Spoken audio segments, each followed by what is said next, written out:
quick tutorial lang po on how we can pay our monthly bills using GCash app sa ating po mga mobile phones.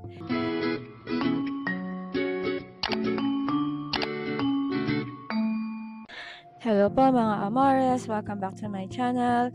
For today's video po, ang i-share ko naman po ay parang quick tutorial lang po on how we can pay our monthly bills using GCash app sa ating po mga mobile phones. Ang sample po ngayon ay kung paano po magbayad ng ating pong internet bill. Yung sa amin ay Converge gamit po ang GCash. So tara, diretso na po tayo. Ayan, click po natin ang GCash app.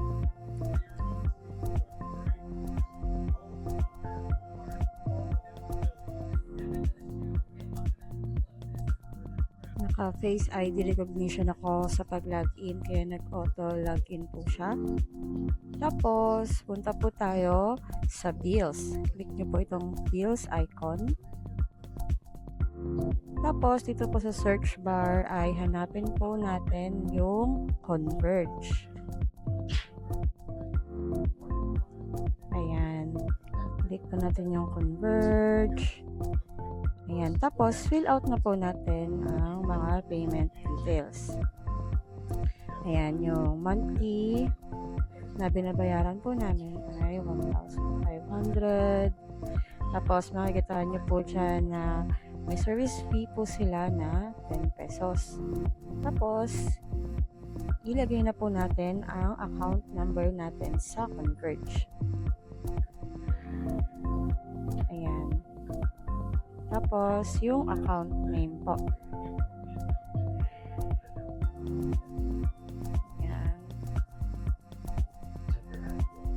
Tapos, yung email po ay optional, pero mas maganda pa rin po na maglagay para meron po kayong soft copy ng proof of payment po.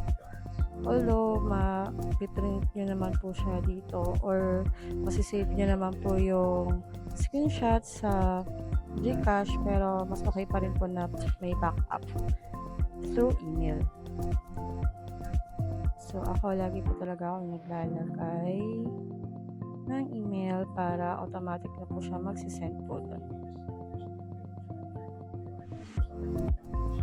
Ayan. Tapos, kung gusto nyo pong i-check off itong protect your bills, meron pong 1% na parang idadagdag sa fee kung gusto nyo po itong protect your bills na option. Pero kami, hindi na po namin yung chine-check off. Tapos, makita nyo po pala dito, starting March 24 daw po ay magiging 12 pesos na raw po yung convenience fee kapag nagbayad ng Converge. Ayan, click nyo lang po yung next. Ayan, dapat sapat po yung laman ng GCash nyo sa pagbayad para hindi na po kayo mag-cash in pa ulit. Ayan, make sure lang po na sufficient yung balance po. And then, click po yung next sa upper right corner. Ayan, and then check nyo lang po yung mga payment details. And if okay na po, just click confirm.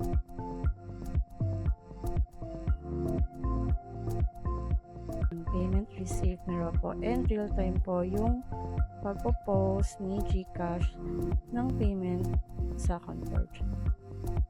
So, ayun lang po. Ganun po kadali magbayad po ng ating internet sa Converge using our GCash app po.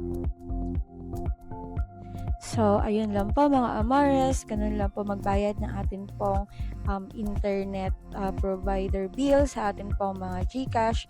Kung nakatulong po sa inyo ang video na ito, I don't forget to subscribe, like, and share nyo na rin po para mas marami pa po tayong maabot at matulungan. Salamat po. Hanggang sa muli. Paalam!